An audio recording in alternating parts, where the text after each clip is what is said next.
Would you mind not coming to our wedding or our new home? He'll just ruin the mood. If you don't like it, we can just divorce." Susie said this with a condescending look. Kellen seemed flustered by Susie's attitude. It's just too much to treat your in-laws like that. She could at least be a bit more polite. What did we ever do to Susie? All we did was greet her with, "We hope to get along from now on." What was so wrong with that? Susie clearly has a lot of growing up to do. She needs to be set straight. My name is Clara, a 55-year-old housewife. I work and also manage the household. My husband and I have a son named Kellen. He's grown up to be a fine young man and now works at a top-tier company. After years of raising our child, I was enjoying a relaxed life with Lucien, who had retired a bit earlier than me. We sometimes reminisced about our younger days and felt the emptiness without Kellen, but it was a refreshing change. We were thoroughly enjoying our current life and were confident about the future. Then, some wonderful news came our way. Kellen had found someone he wanted to marry. She was a junior at his company and they had been dating for a few years. Our beloved son, whom we had raised with so much care, had found happiness. How could we not be overjoyed? He had already proposed and it seemed Susie had happily accepted. They wanted to formally introduce her to us. We were excited to meet the woman Kellen had chosen and even rearranged our plans and picked out nice outfits for the occasion.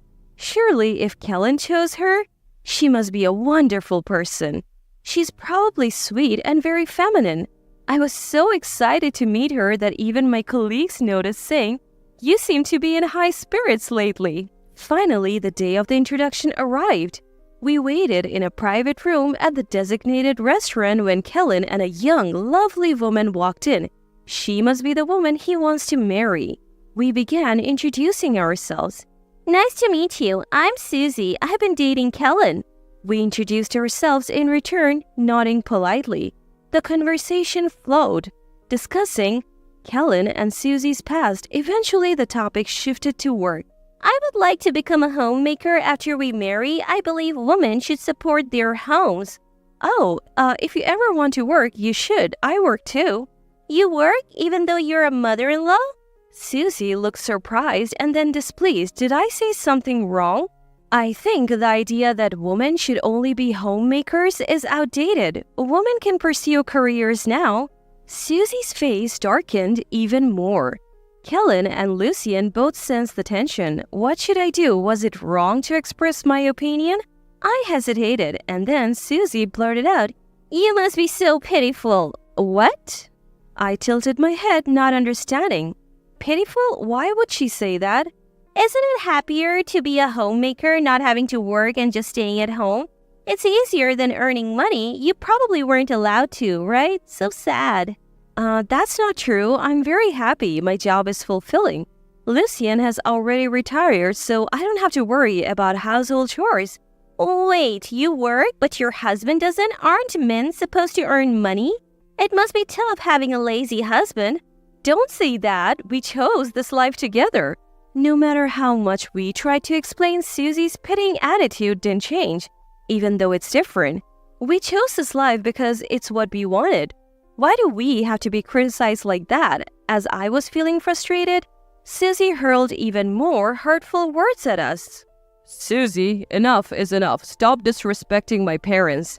Kellen intervened, clearly unable to stand the tension any longer. But Susie wasn't convinced. "Why won't you understand me? I just said that because I felt sorry for your mom. What's wrong with that? She really is pitiful." The two began to argue in front of me. It's my fault. I shouldn't have said anything. Blaming myself, I watched the unfolding drama.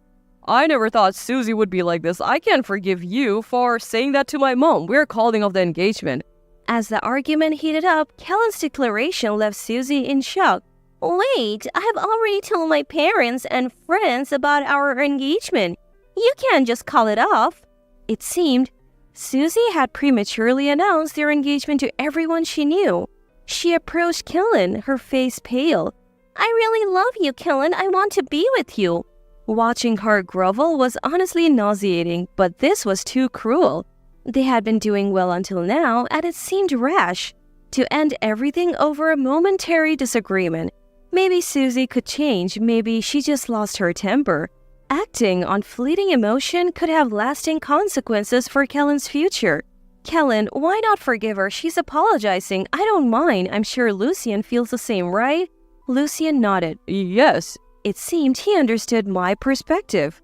You know, aside of Susie we haven't seen, it might be too hasty to call off the engagement without considering all the good in her. Hearing Lucien's words, Kellen pondered. Maybe you're right. In the end, Susie sincerely apologized for her behavior. Even after their engagement, Kellen seemed wary of Susie's attitude. He made it clear if she showed any disrespect towards us, he would reconsider their future together. Time passed. Kellen and his fiancée were making steady progress with their wedding preparation. Just recently, they sent out the invitations. Moreover, they decided to build a new home to start their married life in. Although it's still under construction, I have been invited by Kellen several times to check out the progress. Even though it's not finished yet, you can already tell it's going to be a beautiful house. The contractors have been very professional, and I couldn't help but feel proud thinking, that's my son for you. One day, Kellen invited Lucien and me to see the progress of their new home. Lucien in particular was very impressed. Every time he saw it, he would say, "What a great house!" I bet Kellen was pleased to see such reactions. Kellen enthusiastically showed Lucien the plans, explaining, "This area will be like this." Afterwards, we decided to grab some coffee. Kellen, Susie, Lucien, and I went to a nearby cafe. While sipping our coffee and discussing the wedding and new house, Susie suddenly blurted out, "You know, mother-in-law is getting a bit too comfortable." What do you mean? I don't think I'm doing anything wrong." "And you think just because Kellen likes you, you can act this way? Isn't that just being arrogant? Why would you say that? Did I do something to upset you, Susie?" Confused by her accusations, I asked her why she felt this way. She sighed heavily and said, "Look, can you and father-in-law just not come to the wedding or the new house? You will just ruin the mood. If you don't like it, we can just divorce." What? I was taken aback by her words. Kellen, looking panicked, called out, "Susie!" But unlike before, she didn't apologize. Instead, she looked proud as if she had accomplished something. Why was she treating me this way? I thought she had changed her attitude, but it seems I was still an intruder in her eyes. Inside Susie, I remained a nuisance. But I'm not the type to just take this lying down. Susie needs to understand her place. After the cafe incident, Kellen was furious with Susie and considered breaking off the engagement, but I had a plan. I told him to go ahead with the wedding as planned, and if he wanted to break up, to do it later. "You think you can handle this? Or do you just know you can't win against me?" Susie smirked. I asked her again, "So you really don't want us at the wedding?" "Yes, I would rather never see you or father-in-law again," Susie said with a smile. I warned her, "Are you sure about this, Susie? You might regret it." "Why would I regret it? I get to have my wedding without any interruptions. I'm happy." Hearing her words, I just nodded. Kellen had told me he wanted us at the wedding, but if Susie felt this way, it might be best if we didn't attend. However, seeing Kellen's worried face, I whispered, "I have a plan," and his expression darkened. I am not one to just sit back after being treated this way. In fact, I am the type who needs to get even, something Kellen and Lucien know all too well. Seeing our exchange, Lucy asked, "What are you up to?" But I just brushed it off. "Nothing at all. We won't attend the wedding or visit your new home, so don't worry," I replied with a smile, and Susie said, "That's a relief," and laughed. In Susie's mind, she probably envisioned a perfect wedding day. Who would make that dream come true for her after all she's done? Does she really think everything would go smoothly without any hitches? Is she living in a fantasy world? I had to hold back my laughter as I continued with the preparations for the wedding day. A few months later, the big day arrived. As promised, we didn't attend the ceremony. While relaxing at home, my phone suddenly rang as expected. It was Susie. "Mother-in-law, please come to the venue right now. Hurry!" Susie sounded frantic. I almost laughed, thinking I knew this would happen, but held back and asked what happened. Susie then began to explain the situation at the wedding venue. As she entered the venue excited about her big day, she greeted each guest. However, almost every guest asked, "Where's Clara?" Each time she was asked, Susie would reply, "She's busy." But every time she said that, the guests seemed disappointed, as if they were genuinely saddened by my absence.